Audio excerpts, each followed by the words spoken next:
Okay, pagdating naman sa ating high, yan 3 o'clock. Pagdating sa mid, 1 o'clock. Sa low, 12 o'clock. Ayan, so testing natin. Pigilan mo sarili mong mahulog sa katulad ko.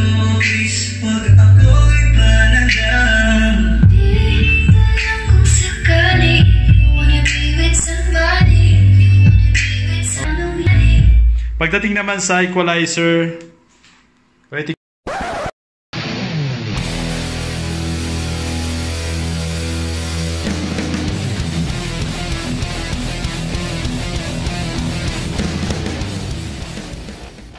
What is up, YouTubers? Magandang araw mga DIY.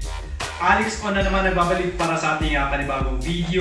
Sa video natin ito ay papakita ko naman sa inyo yung ating dual amplifier setup na may kasamang equalizer, crossover at mixer.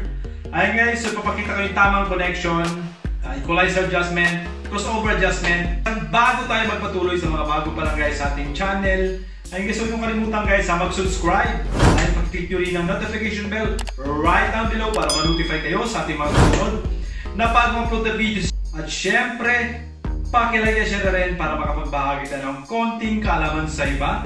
Ayun guys, at maraming salamat sa mga nanood ng ating nakaraang video, ang ating unboxing sa ating DXB DL8000.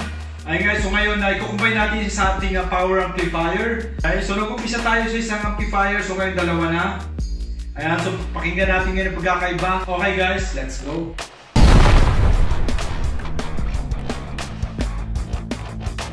Okay mga ka-DIY, bilang magpapatuloy ng ating video, so bago natin i-connect ang kanyang mga cables or connectors, so i-consider din natin yung ating salansan or pag-aayos ng ating equipment. Basically, ay nauuna ang ating power amplifier para sa ating mga bass or yung pinakamalaking amplifier sa pinakababa. Ayan, so tignan natin sa side.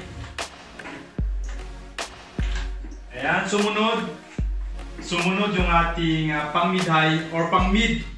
Ayan, at kung meron pa tayo susunod ay yung pang high or tweeter na amplifier. At susunod sa mga amplifier ay crossover, tapos equalizer, tapos BB maximizer, at ang pinakahuli ang ating mixer. At syempre, kailangan natin ng cable. Ayan, kompletuhin natin yung ating kable na gagamitin. So sa ating setup ngayon, dalawang amplifier. Usually, ang kailangan natin cable ay XLR. Ayan, 6 na piraso. Male to female XLR cable. At XLR male to RCA male, 2 piraso. Papunta sa ating mixer mamaya. At meron din tayong 1/4 jack to 3.5mm. Okay, isa lang. Okay, connect na natin. So tinanggal ko muna yung ating mixer dito sa ating side para mas malinaw natin makita ang ating connection. So ang setup natin ngayon ay dalawang amplifier setup. Kung saan gagamitin natin ito sa ating mid-high at ang sa baba naman para sa ating subwoofer or woofers. Ayan. Pagdating sa ating equalizer, kukonect tayo sa output. Ayan. Tapos pagdating sa ating crossover, input naman. Ayan. So pansin nyo meron tayong yellow. Ay, dapat dyan ay nasa kaliwa. Kung kaliwa natin sinaksak, kaliwa din dapat dito sa part dito. Or channel A, right channel. Okay, susunod naman sa ating channel 1 or left channel. Output, equalizer, papunta sa input ng ating crossover. Ayan.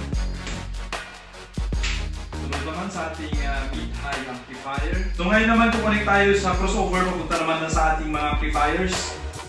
So sa ating mid-high, kukunik tayo sa mid. Ayan, mid-high sa mid.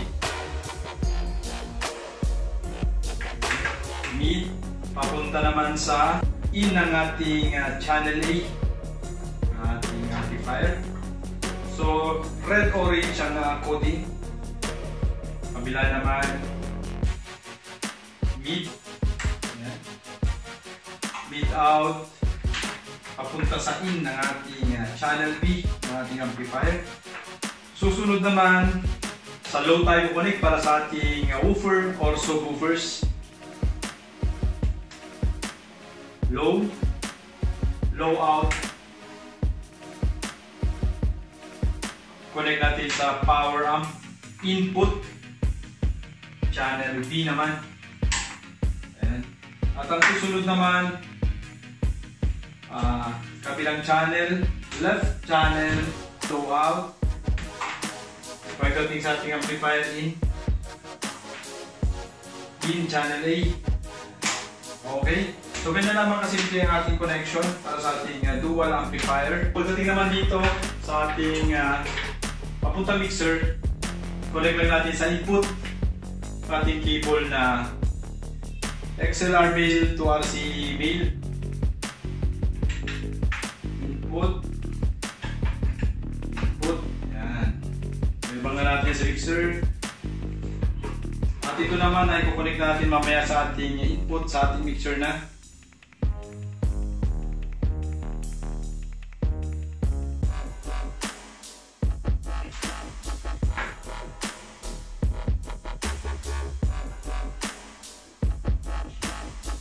Yan. At ngayon naman connect natin yung dulo ng RCA sa main out ng ating mixer. Okay, right yung red, left yung puti.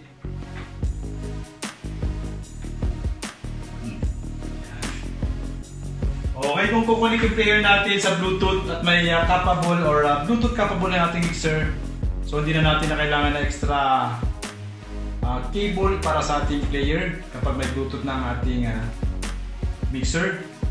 So kapag gagamit naman tayo ng dalawang player, so kailangan pa natin ng extra cable. Ayan, so i-connect lang natin sa line in. Ayan. So itong dulo ngayon, kukonek natin sa isa pang player.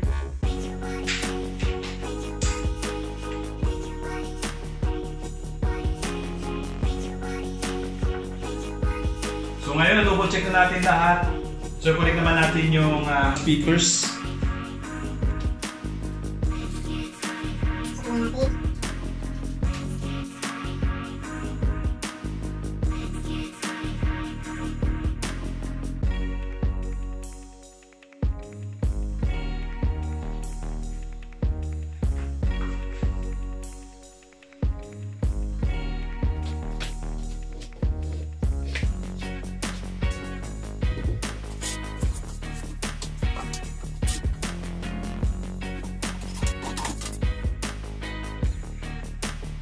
Share ko lang muna yung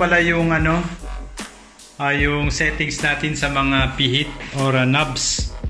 Pagdating sa ating mixer, papansin nyo, i-connect natin sa line in. And 1 port jack. Papunta sa ating player. Ayan, cellphone. Okay, ang pihit natin pagdating sa gain, 12 o'clock. At pagdating naman sa pan, ayan, pagdating dito sa left channel ay nakasagad din sa left. Ayan, so yung, ibig sabihin balance ito, balance. So nakalagay sa left. Pagdating naman dito sa right natin, naka right lang. Ayan, so hindi dapat naka-balance. Ayan, pan natin. Ayan, right. Okay, pagdating naman sa ating high, ayan, 3 o'clock. Pagdating sa mid, 1 o'clock. Sa low, 12 o'clock. Ayan, ganyan lang yung settings ko. Ayan, so testing natin. Pigilan mo sarili mong mahulog sa katulad ko. Please, wag ako'y panagang. Di alam kung sakali you wanna be with somebody. Okay. Pagdating naman sa equalizer, okay, tignan nyo lang yung ayos. Ayan. So ganyan lang kasimpleng ayos natin. At pagdating sa volume ng EQ, 12 o'clock. Pagdating naman sa ating crossover, okay, dahil ginagamit natin low tsaka mid sa likod. Ayan, pagdating sa low, naka 3 o'clock, sa mid 12 o'clock para sa ating channel 1. Pagdating naman channel 2, ganun din, parehas lang. Ayan, low 3 o'clock, mid 12 o'clock. Pagdating naman sa kanilang frequency, low, mid, frequency, ayan, 9 o'clock. Mid-high frequency 3 o'clock. Ganoon din sa kabila, parehas lang. Ayan, so naka 0-0 yung ano natin, subwoofer dahil walang connection. Pati yung high natin walang connection sa likod dahil dalawa lang ating amplifier. So ito lang yung volume ng ating dalawang amplifier. Ayan, low mid lang, low mid. Sa high wala, kaya naka 0. Okay, pagdating sa ating amplifier, 12 o'clock pareho. Ayan, 12 o'clock lang. So ganyan lang yung settings ko.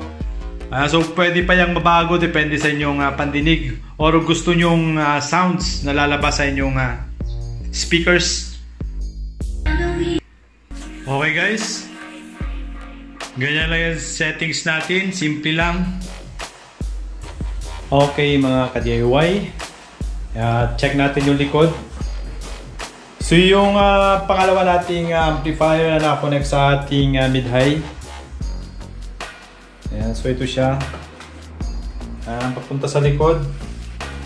So nakaparallel lang yan ang ating tweeter, ating dalawang instrumental speaker.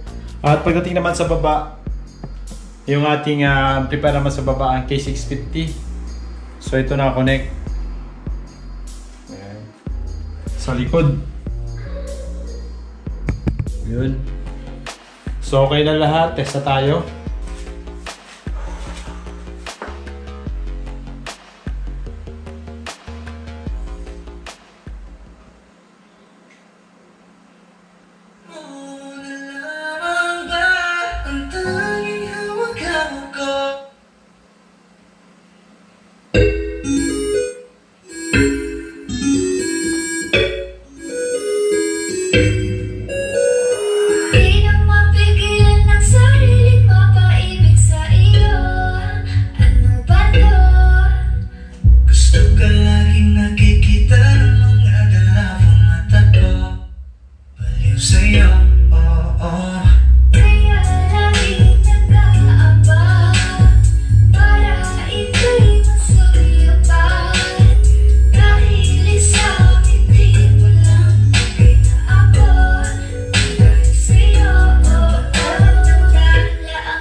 Pero ngayon ay okay lang, nahanap yung diwata na pinagdasal ko sa ama. Ako'y nararahuyo, kapag kasama ka ako'y nararahuyo. Magandang dilag, puso ko yung napihak. Wala nang ninanais, ika'y magkalabis. Oh, magandang dilag. Laging nag-aabang kung saan ka dadaan. Nababagkasagaling muli kang masuyapan. Ang ganda mo at ngiti mo kay Dais. Nagkakainis kasi hindi kita mahal. Ka muna, dito ka lang sa tabi ko. May gusto lamang ibulong sa iyo. Sino pa kasi yung pinagsasalosan mo? Sasampalin ko mismo sa harap mo. Pwede bang ikaw na lang ang baby girl ko? Pangakong di masasaktan ang puso mo. Ikaw ang bubuo dito sa buhay ko. Ang daming pupuno sa mga kulang ko. Uunahan na kita, di ako halaraw. Kaya kung trip naman naghihintay na kotak ko. Pwede bang isipan mo muna yung gagawin mo? Kasi sayang ko pagka ako na yung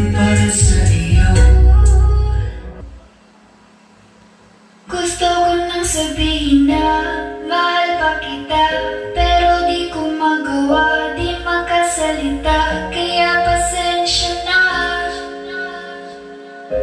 pasensya na. Gusto ko lang sabihin na mahal pa kita, pero di ko magawa, di makasalita. Kaya pasensya na, pasensya na. Hanggang tinginan lang ba, baka mapaya o baka mawala kapag inamin ko pa. Kaya pasensya na, oh, pasensya na. Kung nakita ko pa lang sa'yo ay nakuha mo na ang atensyon na di ko kayang ibigay sa iba. Ano bang meron ka? Tila kakaiba, parang may kayuma ang gandang